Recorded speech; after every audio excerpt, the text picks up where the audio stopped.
contribution para sa chalks, floor wax, pintura, varnish, TV repairs, electric fan, test tube, and laboratory materials. Kasama dyan yung printer. At alam ko po, yan ay napapaloob sa supplies and equipment na meron pong bilyones na budget from DepEd. Pwede po nating ipagbawal, gagawa po tayo ng batas para po merong penalty. Wala pong kapangyarihan na para ipatigil yan. Pero however, meron pong kapangyarihan ng DepEd na para ipatigil po yung tinatawag na voluntary contributions sa PPE. I have some few questions and suggestions na kailangan ko pong erase. Kasi if I don't do that, I'll be remiss of my duty as a senator na nilapitan na maraming mga magulang na mag-aaral sa public elementary and high school para ilabas yung kanilang mga hinaing na karamihan sa mga magulang na ito ay mga mahihirap. Tricycle driver, jeepney driver, kasambahay, security guard, vendor, factory worker, pahinante, etc. At karamihan sa kanilang mga hinaing ay pare-pareho lang ang sinasabi. Malaki po ang budget ng DepEd pagdating sa MOOE, 48 billion pesos a year. And yet, every single day, nakakatanggap po ako ng reklamo mula sa mga magulang na mga mahirap natin mag-aaral para sa kontribusyon. At ang eskwelahan ay nagsasabi, through the PTA, Parents Teacher Association, in the guise of voluntary contribution, when in fact it is a required contribution, mandatory contribution, contribution para sa chalks, floor wax, pintura, varnish, TV repairs, electric fan, test tube, and laboratory materials. Kasama dyan yung printer.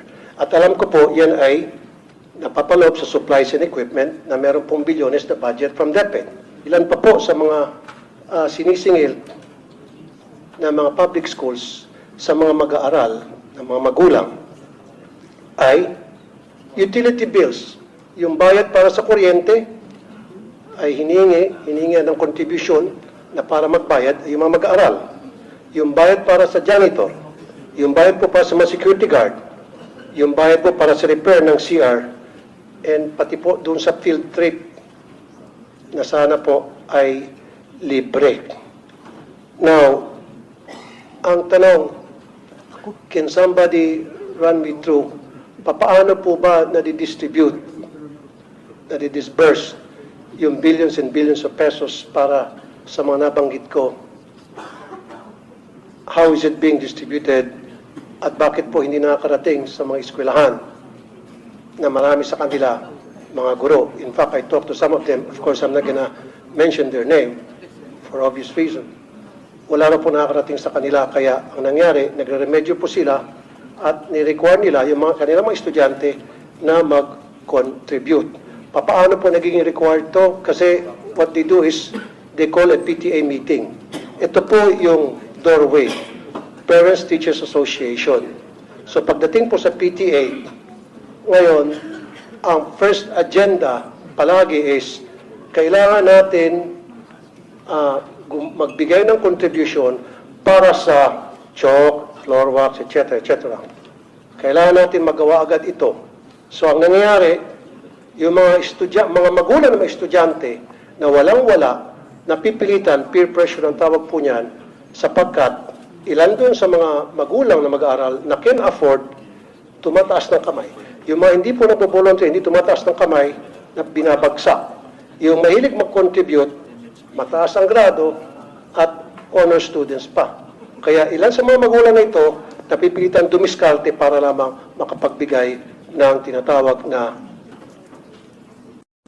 contribution daw. Sino pong gustong sumagot?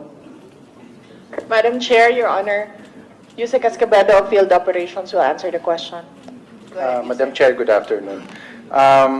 Unang-una po yung merong existing policy ang Department of Education as regards to the no collection policy, because tama po ang nabanggit ni Senator Tulfo that we have the MOOE, school MOOE, at kabilang na dito yung ano ang mga needs ng mga teachers, including repairs and payment for electricity.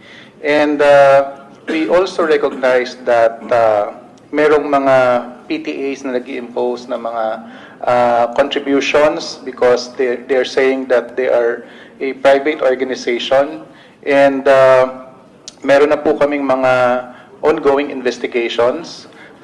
Isa na po dito sa Region 3 where the teacher involved has resigned, and Sir, the case... excuse me, let me cut you off. Hindi lang po sa Region 3, sa lahat po ng lugar sa Pilipinas, when I posted sa Facebook page ko yung reklamo ng ilang mga magulang na pumunta po sa radio program ko Wanted sa radyo, binaha po ako ng mga comments from parents all over the country stating that pati sila sa kanilang eskwelahan, yes, meron daw po talagang tinatawag na voluntary contribution from na inimpose po ng PTA.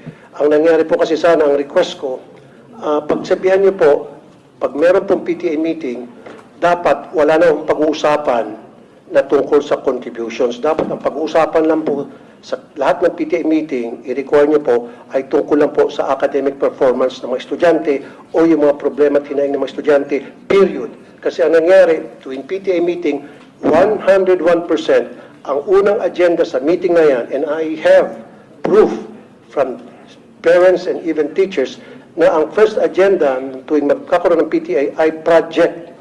Ano ang pwede natin magawang project sa eskwelahan?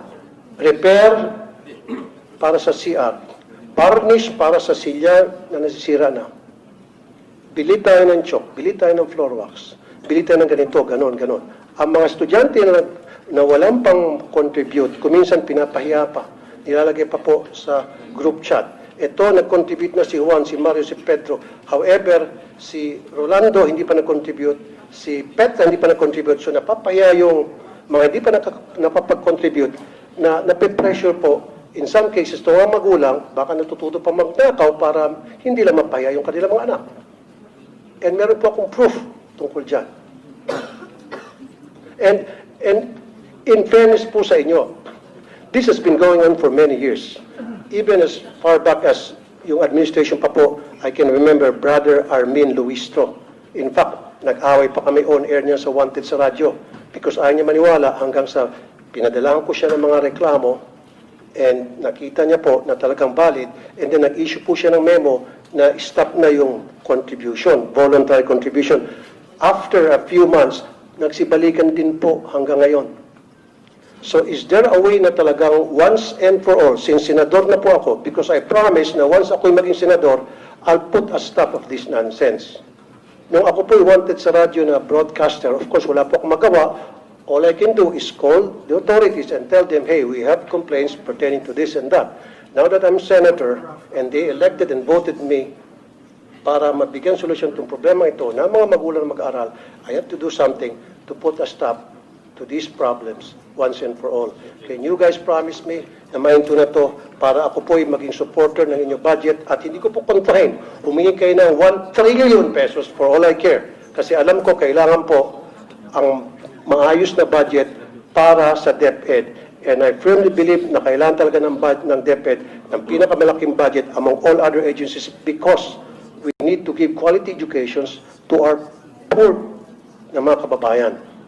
Because I believe in who he was less in life should have more in law. So, dapat sa ating batas, bigyan po ng magandang edukasyon, bigyan po ng magandang serbisyo ang mga mayroon nating kababayan. Dito lang po sana sila mga kabawi. And I agree, dapat pabawiin natin sila sa pamagitan ng pagbigyan ng quality education. Pero how can we give these students quality of education kung kulang-kulang? And then, we're teaching these kids to be corrupt when they grow up. How and why? Because they know and they knew na yung paghihingi sa kanilang contribution ay pangingikil. Sir, So pag lumaki po itong mga estudyante, makikita nila na okay lang pala yung mangingikil kasi si teacher nangingikil sa amin. So paglaki nila, there's the possibility na baka mangingikil sila. okay, who partner with our public schools sa mga specific na projects nila in certain schools. Ganito po din yung ating mga PTA. Pinag-iisipan po ng teachers and ng parents kung paano sila makatulong sa eskwelahan para sa pag-aaral ng mga bata. But then again, as I said, these are voluntary contributions. pwede po nating ipagbawal, gagawa po tayo ng batas para po merong penalty. Una, wala pong kapangyarihan na para ipatigil yan. Pero however, meron pong kapangyarihan ng DepEd na para ipatigil po yung tinatawag na voluntary contribution sa PT. Itong question ko po, galing po to sa mga magulang na mag-aaral. Kasi po, I told them na hayaan nyo pagdating doon sa hearing, sa budget, i-raise ko to. Kung Yes. hindi nyo ako pagsasalitain dito, then, Pinagsasalita naman po kayo. hindi kasi sinasabi, wag daw sagutin. Hindi, the VP would like to be the one to answer the Okay, question. thank you. That's my understanding. No, I'm just Thank you, moderating madam. for